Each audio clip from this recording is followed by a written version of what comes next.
Where's this club going? It's going behind me. It's going inside. I'm gonna have to lift. When I lift, my wrist joints are pointing the golf club in that direction. In this video, I'm gonna go over two of the most common reasons why golfers cross the line at the top of their backswing, resulting in a lot of compensations in the downswing, and ultimately, yes, not hitting the ball as good as you possibly can. I had many instances this week so far in my coaching that I've had to work on this with players. So I want to share what I've talked about this week with my players and hopefully help you hit the golf ball as good as you possibly can. So let's head to the lesson tee and let's get to work. If we have not met before, welcome. My name is TJ Valentine. I'm a 25-year PGA teaching professional. I've given well over 30,000 lessons in person and online over the past quarter century. And my hopes with this channel is to use my knowledge, my passion, and all of my experiences to help you become a better, more knowledgeable golfer, no matter your age, no matter your ability, and really just get you to have a little bit more fun at this challenging sport. If you want to learn a little bit more about me, you can check out the bio down below in the description. And if you do like this type of content, consider subscribing, join this rapidly growing community. I appreciate all of your support and everybody watching these videos. And I truly hope everybody is getting something out of this. So let's talk about crossing the line today. Like I said, this is something that I see really every single week of my life in coaching to some degree. And there are many cause and effects to this. And I'm just going to isolate two major cause and effects, two things that I do see a lot more than others that you may be dealing with, or it can resonate with you. What is crossing the line? Think of it from a two-dimensional standpoint. So the camera right now that I am talking to is right in front of me, right in line with my body. So if I did this, all of my lines are square. We'll call it 0 degrees.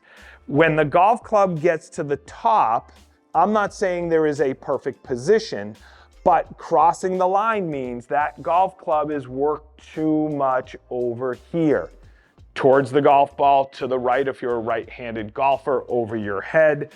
Now, what ends up happening at that point is, for most players, there's a lot of compensations that have to happen in order to get the golf club back to the golf ball. A lot of things, and I'm not gonna go over the things that can happen, but there's a lot of things that can happen.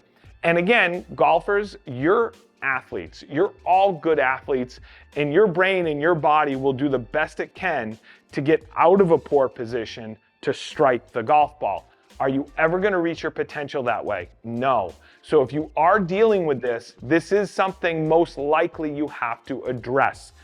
And I say most likely because there have been some iconic legends in this game that have had a golf swing that was across the line at the top. Off the top of my head, Nicklaus, Couples, Tiger early on in his career, Jim Furyk, John Daly. They're all major winners, right? Think about that. They're all major winners. Now, they had the ability through their body, through their intentions, to get the club back into a repeatable space.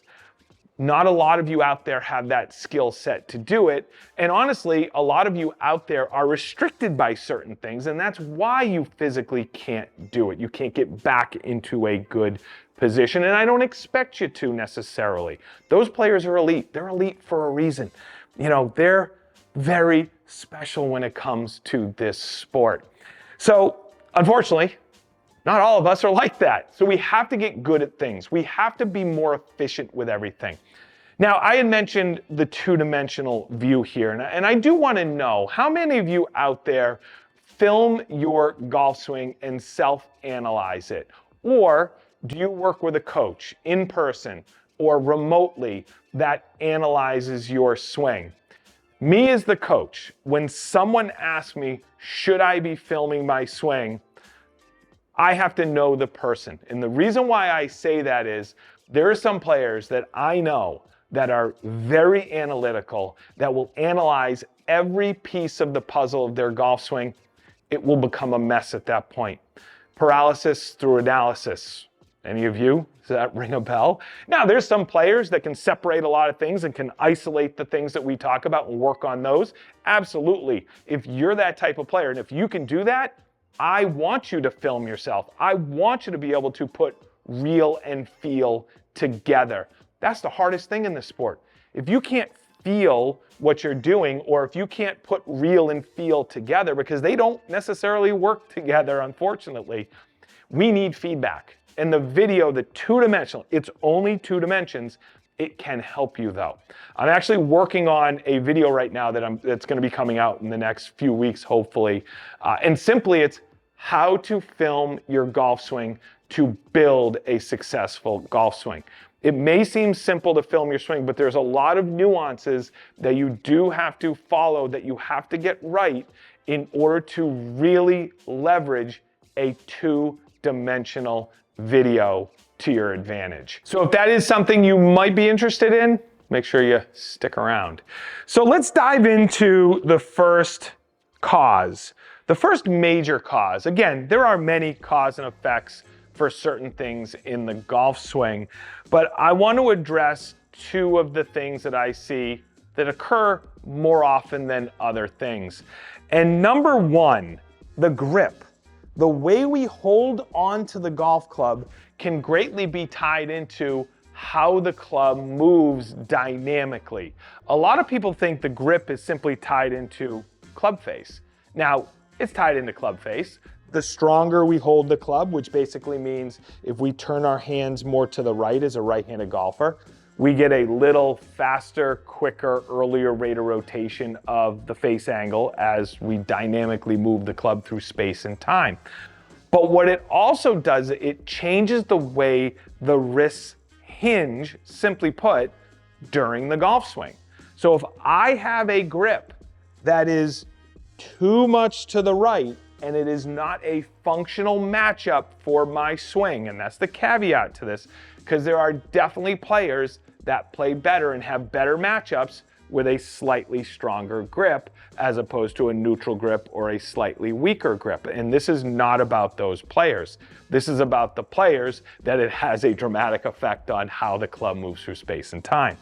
So if I take my hands and I turn them to the right, this is what we would call a strong grip.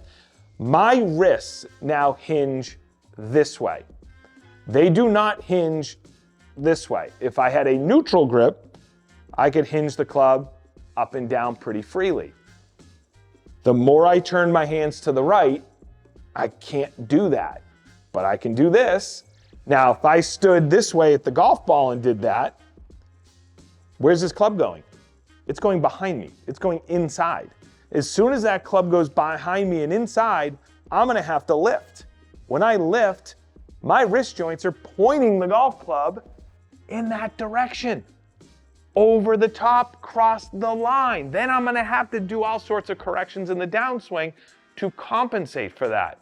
So a lot of players that I see that have a golf club that's across the line at the top of their swing is due to having a grip that is too strong. So I want you to check the grip. I want you to make sure that you are not turned too far to the right, because it may affect your backswing and ultimately the top of the swing, and then you're gonna have to compensate from that position. So I'm gonna hit 2 golf shots here. The first one is gonna be with a neutral grip. The second one is going to be with the stronger grip. I'm not gonna try to alter the swing in any way.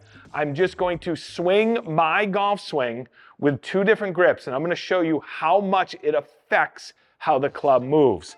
So the first swing is going to be a neutral grip.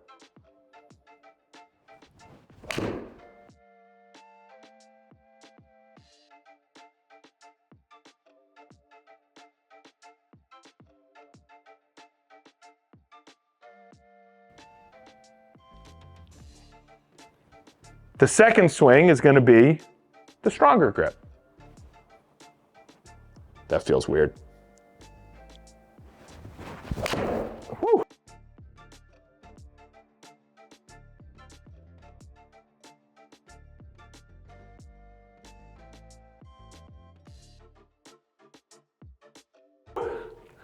I hooked the snot out of that one.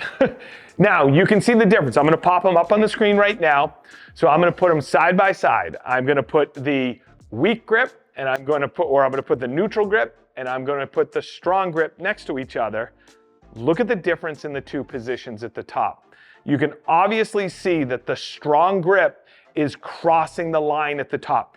I did not technically, physically try to do anything different. I didn't try to manufacture that.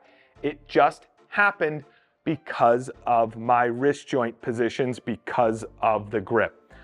So the first thing you need to do if you are crossing the line and it's causing issues, check your grip. The grip could be your culprit. I see it every single week with players. Now, the second common reason that I see that causes that across the line position at the top has everything to do with the right elbow. If you've been around golf a long time, you've heard about trying to keep that elbow down, all that good stuff. Yes, it is going to affect how the club works at the top. Now, there are caveats to this, just like everything else. There are players, and again, I listed some iconic legends, that arm, that right arm, gets up in the air, and I'm exaggerating a little bit, but I see players that do this, which will create this visual of the club crossing the line, but then they get into a functionally good position in transition. A lot of players can't functionally get back into that position. So we have to practice keeping that trail arm more towards the ground. And what I mean by that is, as that club goes back, that trail arm, that trail elbow needs to point somewhere to the ground. It doesn't have to be absolutely tucked against the body. I definitely don't want that, especially if you can't physically do that. But what we don't want is we don't want that elbow and that trail arm starting to get parallel with the ground. Now I'm gonna hit two shots here to demonstrate the difference between the trail elbow working up and the trail elbow working down. It's going to look similar to when I did the same thing with the grip, with the strong grip and the neutral grip. So the first swing I'm gonna take, I'm going to keep that elbow relatively down.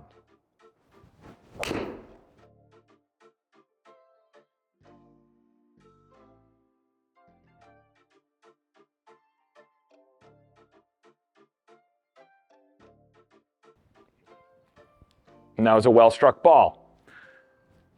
This one, I am going to let that elbow get away from me a little bit. Again, I'm not trying to manipulate the swing, but you'll see where the golf club goes at the top. Whoa.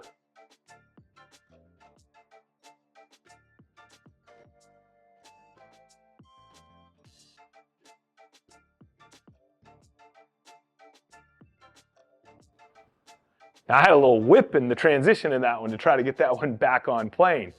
Now, take a look. I'm gonna put them side by side. You'll see when I have the elbow down, the club at the top is fairly what we call neutral towards the target. When you look at the one where the elbow was flying a bit, you can see how much across the line at the top the golf swing or the golf club was. And you can see, just like I did with the strong and neutral grip, there is something that causes the cross the line, not the cross the line itself. It's the root cause. You need to find the root cause of all of the issues. Now, we can work on these root causes by doing a couple drills. I have this soft, squishy soccer ball here. There are training aids out there, balls you can get. I'm sure you've seen them. If not, I'll put a link down below in the description. But honestly, something small and squishy like this works just the same. Where you put it right in between your forearms. Address the golf ball. You can hit golf balls this way. And what you are trying to do is get to the top of your swing and feel like your forearms are pinching in, your elbows are pinching in. You're just trying to keep enough pressure to hold onto the ball in between your arms. Another good drill that you can use with this is the toss over the trail shoulder drill. So what you would do is you would get into your setup, you would start with your hands palm to palm on the ball, and you can use any ball for this, and you're gonna take the club back, or you're gonna take your arms back, and what you're gonna do is you're gonna toss the ball over your trail shoulder. And what you want to have happen is the ball to go essentially in a 45-degree angle in that direction. Now, in order for me to do that, my arms had to fold appropriately at that point. Now, what most players do at first, and it's a game that I play with players, I try to give them the intentions. I say, I need you to toss the ball 45 degrees that way. Now, the little hint, I don't really tell them how to do it. I just say, toss the ball that way. Now, if a player has an elbow that works up in the air, they're gonna look something like this. And they're gonna go, how did the ball go that way? I was trying to toss it that way. As soon as that trail elbow goes up, that's where the ball is gonna go. Think about that as it relates to the golf club. That's the direction the golf club is going. So this is a great way to work on the feeling of how the arms work in the backswing to the top of the swing. There is a massive caveat to this, and I actually addressed it in the last video. And I want you to check that video out right now because it's gonna explain if you struggle with that trail elbow, there could be a reason behind that. Thanks for watching. I'll see you in the next video.